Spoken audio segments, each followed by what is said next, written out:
do not DM me. Do not even comment. Please email me at this email address. And then I'll email them and they'll say, you're the only person who actually emailed me. I took the night, so I didn't respond right away. Let's get on a call. Let's figure out what went wrong. And with hindsight, I can tell you, I did deliver what she asked for. So she was kind of panicking, not realizing all of the different ways that we can, reapproach a project. So networking is really, to this day, my biggest form of marketing. It's something that I enjoy. I'm somebody who I have a call with someone and I'm energized and it gives me ideas and I want to keep going. It doesn't drain me. Would you love to get consistent clients without marketing? That is basically what my past student Becca created for herself.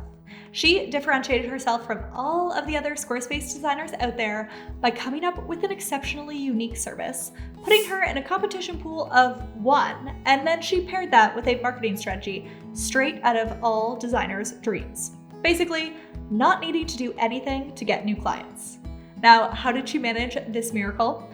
I'll let her explain. Please enjoy this interview with my past Squarespace business course student, Becca Wood. All right, Becca. Do tell, what were you doing before you got into the whole web designer business? What wasn't I doing? My corporate history spans from the wedding industry to nonprofit to tech and product management and kind of everything in between. So a lot of little different things. Okay, and then what made you realize website design? That might be a good idea for me. What exactly sparked that idea? So it actually was not my idea. I started a blog on WordPress years ago, couldn't figure out how to edit it, got super mad, found Squarespace through I don't know what channel, and spent probably 3 days diving in, making my own blog. And then I had a friend say, oh, yours looks great. Can you help me with mine? And I did, and she ended up paying me and was like, other people would pay you for this too. And I was like, oh. And then I started a business. And then it just happened. It did. It wasn't planned in the best way possible. That's great. Okay, I love that. Okay, and then tell me, so you decide, okay, I want to do this as a job or get paid beyond this one friend. What happened after that exactly? How did you get started doing that? Yeah, so I started my business as a side hustle. I still had my corporate job for the first 2.5 years. And I decided that I wanted to skip ahead and pass go and collect all the money, right? So I invested pretty heavily up front in courses and coaches, and I just wanted to get a lay of the land and make sure that I wasn't wasting my time, because my time at that point was my most precious resource.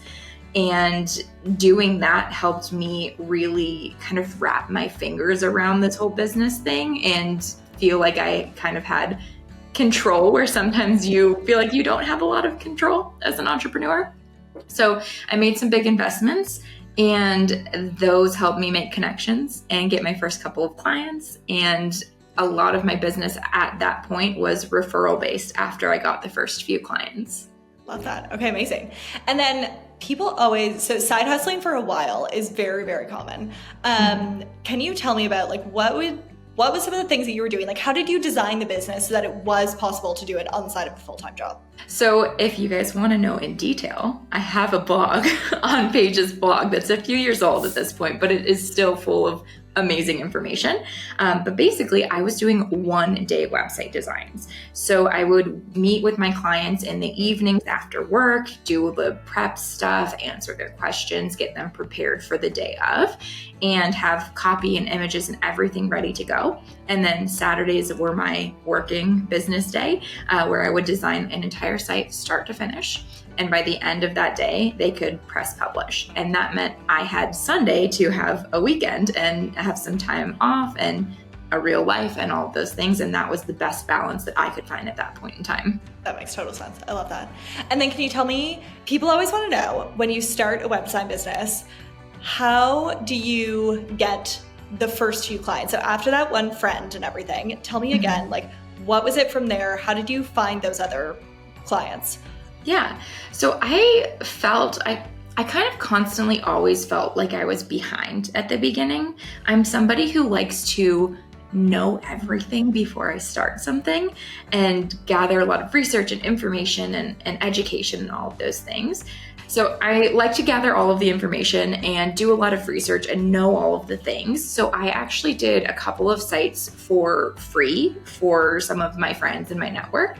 But it wasn't necessarily like 100% like, I'll just give you this and like, we're done. It was, I'm testing my process. I want to know your experience. I need feedback. I would like your testimonial, obviously your honest testimonial, but, if it's positive, which I was assuming and hoping that it would be, then, that gives me something that I can use and leverage in my website and my portfolio moving on. So I did probably about 3 of those sites that were it was very much a trade of website for feedback, for testimonials, for things like that. And my first client ever actually came to me through my coach at the time. And, it was one of those like fortuitous things that had happened because that client was a part of this networking group.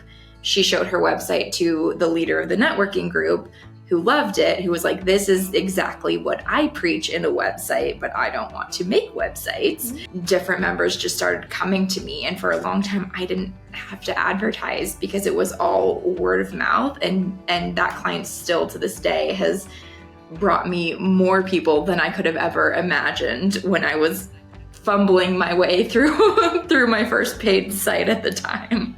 That's amazing. To be honest though, I know it sounds crazy. Like for people listening, they might be like, well, that was lucky and like, that's not going to happen for me. But like, you're not the first person who I've heard a similar story to that from actually.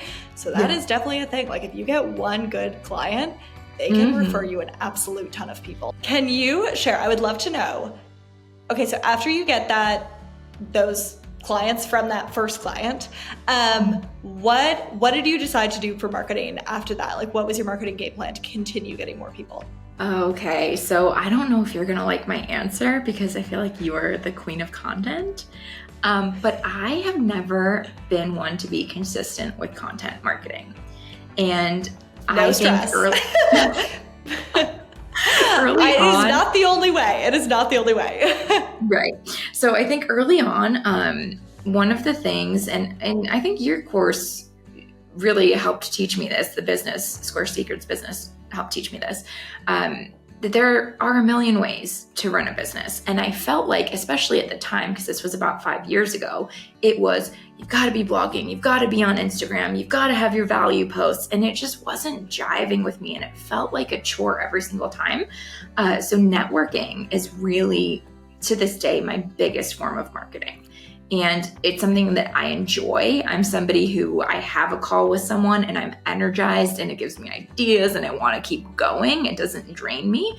So I think networking is my primary means of finding clients and moving my business forward in more ways than just finding clients. Mm-hmm. That's right. And is it like local networking groups or like where is this networking happening? Online. So I also don't love leaving my house, which is great for networking. No, online. So basically if I meet someone and I have like a coffee chat or whatever, it's not always like a potential client. Sometimes it's other service providers. Then I'll just say, hey, is there anyone else you think I should know?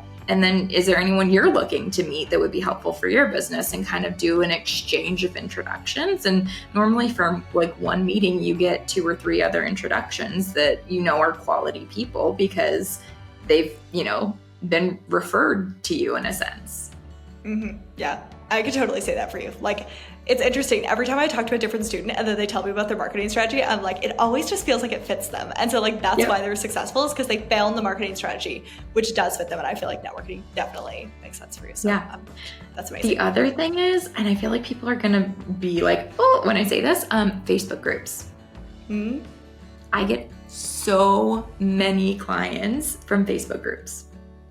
It's crazy. Tell me how that works. Because everyone wants to know, like, because everyone goes in a group and they're like of Squarespace designers or something, and then someone posts asking for a designer and then 50 people put a link. So how are you doing it differently that actually gets you clients? For me and my business right now, I would say more so I get development clients than like one-on-one custom website clients. But what I have found, the 2 tips that I have is tailor your response. Don't just like drop your link and be like, I can do this, I can help you. Or like, I want to help with this. Like everybody is saying that. So tailor your response. I always click through to their profile. If their website is linked, which link your websites on your Facebook if you're using it for business, please. I look and see, like, do they have a niche? What is their business? Like, I'm finding out information before I respond, and respond in the way that they ask. Like, you won't believe how many times people say, like, do not DM me. Do not even comment. Please email me at this email address. And then I'll email them and they'll say, you're the only person who actually emailed me. And I'm responding to you because you did what I asked. So I know you can follow directions. So yeah, tailor it and do what they ask. And that goes a long way. That's amazing. Yeah, such basics, but yes. Yeah, I mean, honestly, it's crazy how simple it is. Yeah, honestly. Okay, cool. And then tell me about, okay, so you mentioned your development. So talk to me about your different offerings that you have and sort of like who they're for. So I have 2 versions of custom sites, a 1-page website and a 4-page website. And those are for entrepreneurs, typically teams of 1, sometimes teams of 2 or 3, but really not larger than that. And I know you'll probably ask about niche, and I'm going to say the same thing I said in my old blog post article, which is my niche is people who like to work quickly. Not necessarily as quickly as I used to work, because I've slowed down a little bit, and we can talk about that too, but people who like to work in the same way as I do. So I have done the gamut from, right now I'm working on a site for a couple of doctors, and not for a clinical practice, but for their next venture after their clinical practice. And then I've also done writers and a television producer and everything in between, but the theme is how they like to work. And then the other offer that I have is development for Squarespace designers. So they will mock up the entire client site that they're working on something like XD or Figma, and they give that to me, and I basically copy and paste their work into Squarespace and add, any necessary code and things and special effects that they have in mind that they either don't want to take the time to create themselves or don't have the know-how to create themselves. This is interesting. Okay, I want to talk more about this development thing. So, who are the people who are typically hiring you for this? This is just really interesting to me. It's always other designers. Sometimes they are solo designers. Sometimes they're kind of more agency level. But even the agencies I would say that I work with are teams of 5 at the most. So not when you think of like creative agencies, not scaled agencies. I would say that most of the time they come to me when they are behind on deadlines. And the first project we do is always like, I just need to get this off my desk because I can't get it off my desk myself. So I kind of jump in at that point, and then we form a relationship. And then it's kind of like, oh, wait, that was a lot easier on me. I got to focus on the thing that I love to do, which is the design. I got to do it quickly because I know Adobe or I know Figma. I got to do it more creatively because I wasn't worried about what I can accomplish in Squarespace. And they kind of realize all of those positives, and then kind of, I keep saying kind of, and then they come back to me for future projects after the one that was like the urgent matter in their mind. That is so interesting because also, that's an incredible, like if that's the person you're serving, they're obviously probably, they have one good experience, they're coming back a second, third, fourth, fifth time. So is it, correct me if I'm wrong, is it often like agencies that don't just do Squarespace? Because I would imagine that if it's like feels overwhelming to them to go into Squarespace and build it, then maybe they're offering things on like a wide variety of platforms. Yeah, so some of them do other platforms and work with other developers other than me. I'm moving into Shopify at this point in time, but I'm never going to do WordPress. I cannot. I don't want to. Yeah, no, I understand. That's amazing.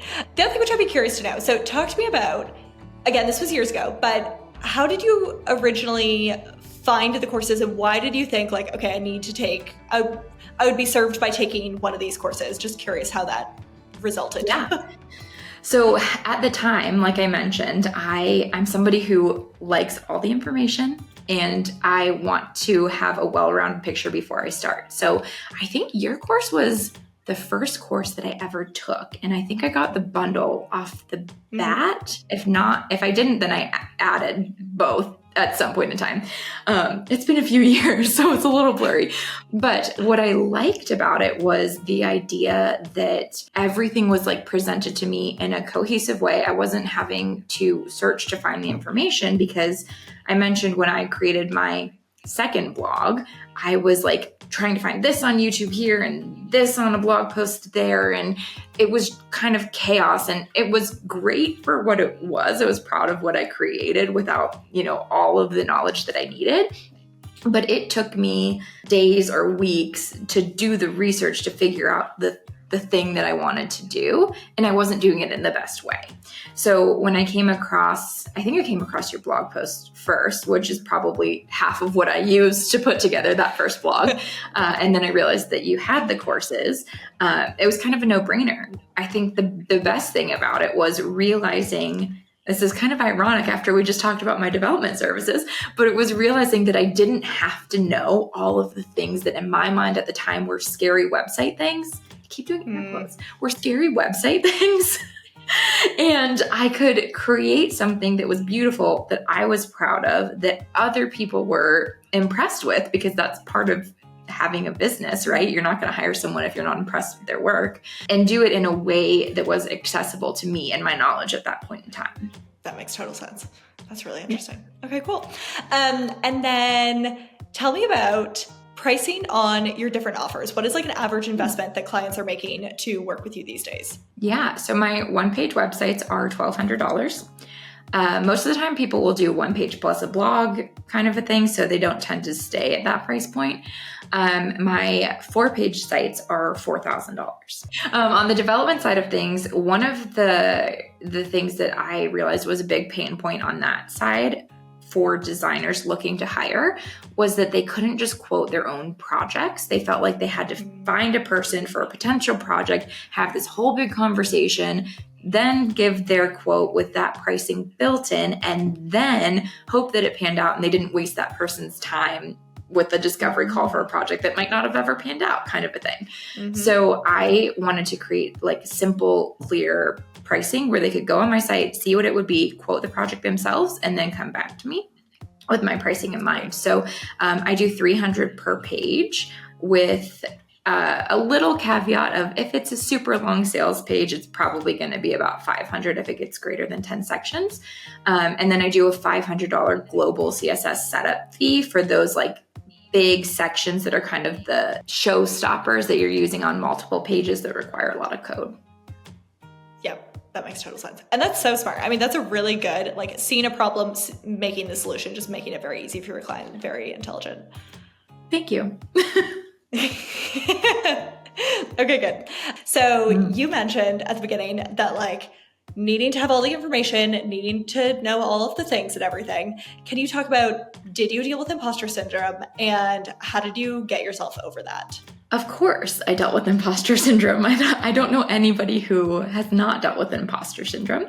I would say that it is something that it just takes time, and it doesn't ever fully go away. I had imposter syndrome before this interview. Like, I called a friend and I was like, I don't know why she wants to talk to me. That's a really dramatic statement. But you have those thoughts still, even 4 years into your business, where you're like, you're second guessing yourself. And so how did I get rid of it? That's the question.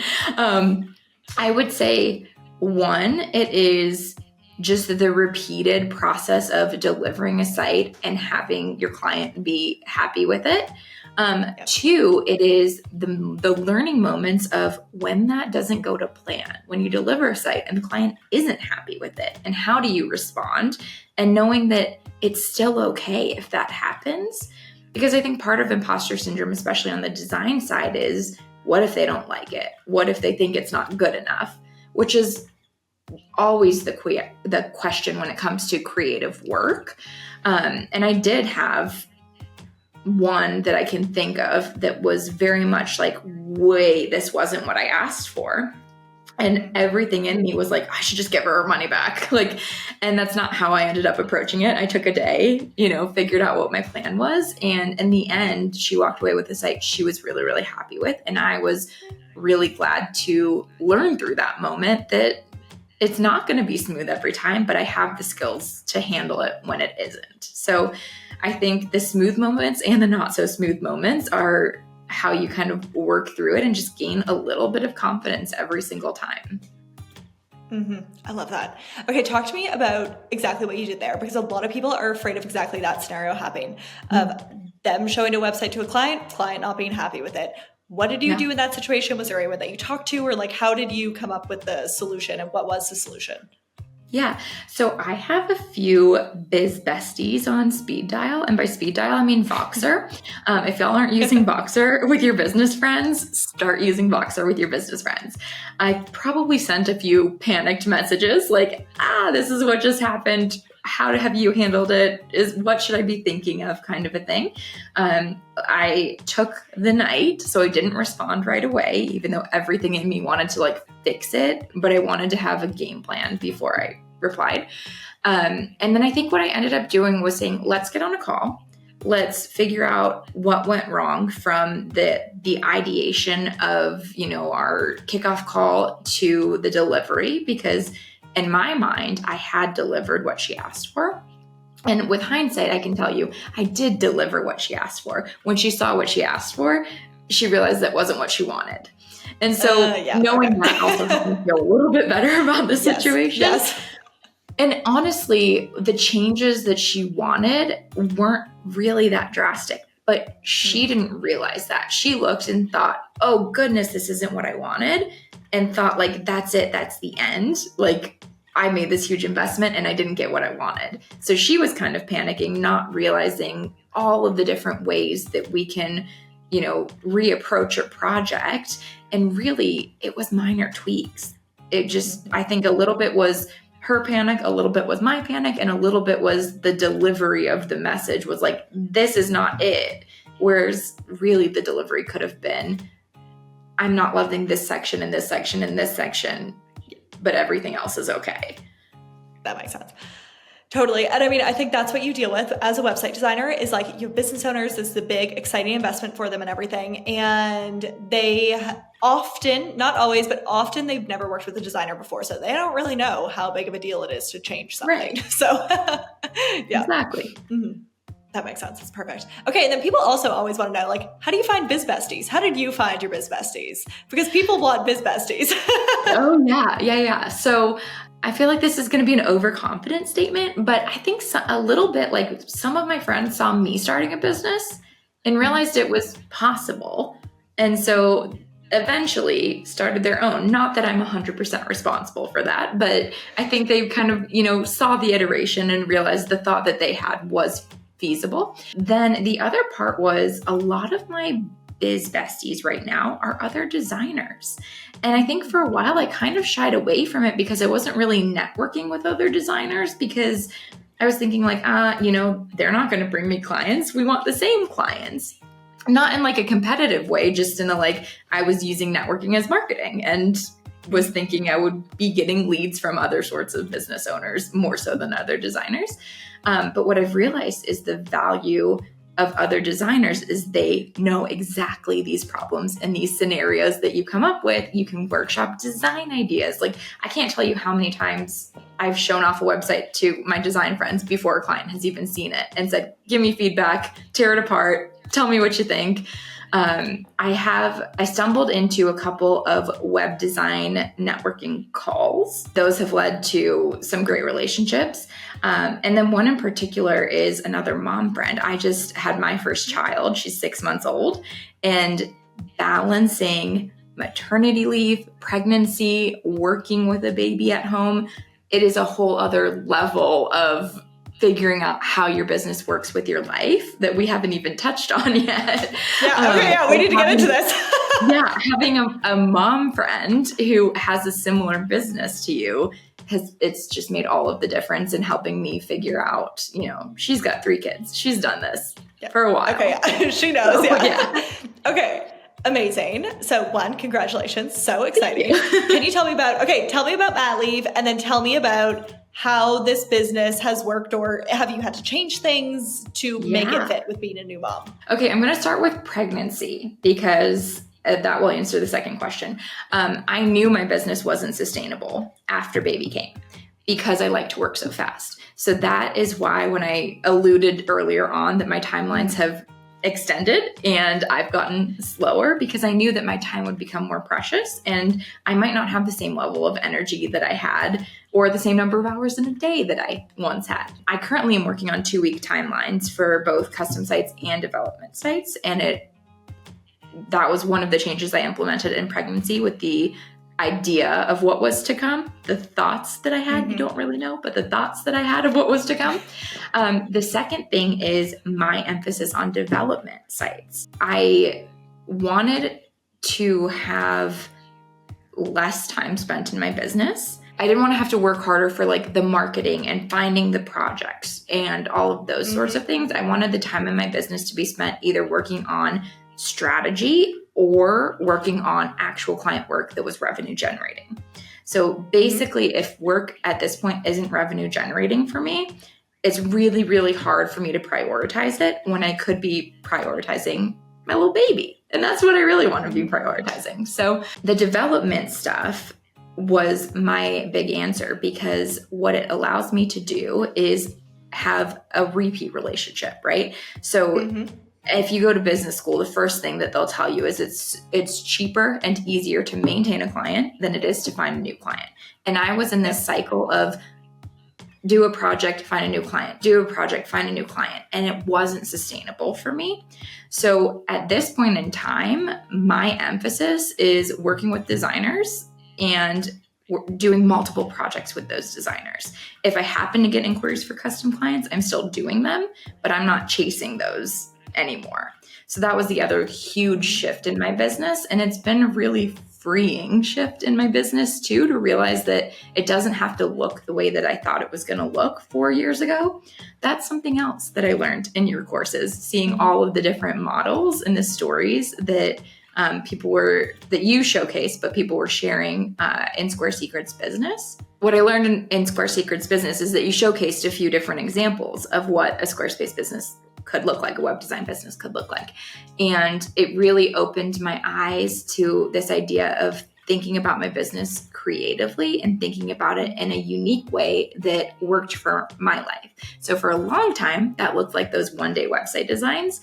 And it has shifted with each iteration of going full-time in my business. There was a change there. Becoming a mom, there was a change there. So it really gave me the idea that, one, it can change and that's okay. And it doesn't mean the old model failed and it doesn't mean it was a bad model.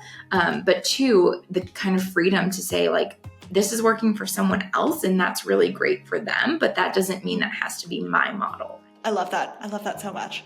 Okay, then can you tell me, every time I talk to moms, they have the best mom hacks for like how they get stuff done with a baby. So can you share like, what are some of the things where you're like, this might be a little out of the box, but like, this is how I do things? Oh, goodness. So baby stays home with me full time. So I do have a mom friend in the neighborhood who watches her once a week, which has been so incredibly helpful for some like very focused time. But I would say the biggest hack for me was really focusing on independent play. So we got lucky. She's the chillest, happiest little girl. But she's totally happy to just sit in the same room with me. And, you know, I might have to rotate activities every once in a while, but I can still focus when she's awake. And then it's just really learning to work in sprints. That's the other thing. You know, if I get a 40-minute nap, I've got to be really focused for those 40 minutes. If she gives me 30 minutes of play, I'm focused for those 30 minutes, and then I can turn and give her my full attention, which is really the best of both worlds. I get to see her grow up every single day, but I also still get to prioritize and have this business that I've worked so hard for. Yeah. That is so good. You have designed something like so perfect for the life that you have. I'm just so happy to hear this. That's amazing. I mean, and especially, I do want to say if other moms are listening, there's no such thing as perfect, and it's not perfect every day. So, because I feel like there was a lot of pressure when I first started trying to figure this out of, the perfect influencer mom and what their life looks like. And it's not reality. And there's some days where it can't work at all. And there's some days where I get a lot of work done. So, but we're making it work, and we're rolling with the punches. That's good. That's great. Yeah, I think that I can tell that you're very conscious of observing and planning exactly what is like kind of foreseeing roughly what's to come and then trying to figure out and pivot in that sense. So yeah, it sounds like of course nothing is perfect, but you prepared yourself well, that's for sure. Thank you. I tried. Okay, let's finish off with two things. One, what would be some words of advice to other people who want to do what you do? They're looking at your website, they're looking at this interview, and they're just like, darn, I want a job like Becca has. What would your advice be to your old self who is just getting started, thinking about considering this sort of a career? I feel like this is cliche, and I feel like everyone will say it, but just go for it. I can't tell you how long I thought about it, and not necessarily a web design business, but for a long time, I knew the corporate world was not for me long term. And I just didn't know what it would look like, or, what a viable option would be. And I remember when I found you, if I might be misremembering, so correct me, but I think that you started your business in college, right? And you were still full-time taking classes and went for it. And all I remember thinking was, man, I wish I started this in college. Because I had the idea, not the idea for a web design business, but I knew that I wanted to do something non-traditional. And I just thought I'm not supposed to do that. I'm supposed to get the corporate job. I'm supposed to do X, Y, and Z. And I didn't have the confidence or the know-how to just go for it. But I think that the secret is nobody has the confidence or the know-how to start a business. You learn as you go. You find yourself in situations or needing information or whatever the case may be. And we have the internet at our disposal. We have so many resources, whether they're paid or unpaid. And the thing that matters is not that you know everything up front. It's that you know how to figure it out when there's something that you don't know. Go for it. And know that you'll be able to handle situations as they arise. Yeah, I couldn't agree with everything you said more. That's incredible. Okay, and then final one is, for someone who's on the fence about taking one of the courses, what would your advice be? You've been through them, you've seen them, what do you think? I would also say go for it. I've taken, like you mentioned, a few different courses. Some of them were a few of them were positive. There were a few not so positive. This is one of the ones that I would continue to recommend and have continued to recommend. I think the beauty of what you created is that it gives the information in such an organized and succinct way. And it also gives you the freedom to realize that it's okay to not know everything. That was the biggest takeaway that I had from your course, because I felt I need to learn CSS and I need to learn JavaScript, and I barely even know the principles of web design, and I'm worried about coding languages, right? But what I realized taking your course is you need to know enough to know more than the person who is paying you. And that's another thing that I think we get kind of caught up on, is there's always someone who knows less, and they're going to need your help. And you don't have to know more than the next person. You don't have to know more than me. You don't have to know more than Paige. That's not the level you start a business at, right? You start a business at here, and you work your way through those stages, and eventually you know as much as you want to. I don't want to put a level on it, but you get to the level where you feel like your knowledge is where you wanted it to be in the beginning. Mm-hmm. Absolutely. That's so true. That's incredible. Thank you, Becca. This was wonderful. Thank you for having me. Now, I hope Becca's story inspired you, but what about the practical? How do you build websites to fill out your portfolio in the beginning? And what should you actually be spending time on in order to build your business quickly? Plus, I'm sorry, but which marketing strategy is right for me? All of these questions are exactly what I've put into my course, Square Secrets Business. Becca is just one of many exceptionally successful web designers who have gone through the course, and I'd love for you to join it too. Square Secrets Business only opens for enrollment once or twice a year, and if you're watching this video right when it goes live, you just have another couple days to get in before doors close. So I'll pop the link with all the course enrollment details for you below to peruse and see if it might be the right choice to help you build that web designer business of your dreams. And if you're thinking, all that sounds amazing, but I'm kind of nervous that the websites I'm creating aren't quite up to scratch to actually be a web designer right now, then don't worry, I actually have a bundle of courses which you can enroll in, which solves all of that. My Square Secrets course is the most popular Squarespace web design course online, and paired with Square Secrets Business, all about how to run the back end of a web design business, you'll have all the tools and knowledge that you need to get going. So if you're ready to create your own success story like Becca, do take a peek at the link below for all the details on either the Square Secrets Business course alone or the bundle of it with Square Secrets, and I cannot wait to see you in our student community shortly.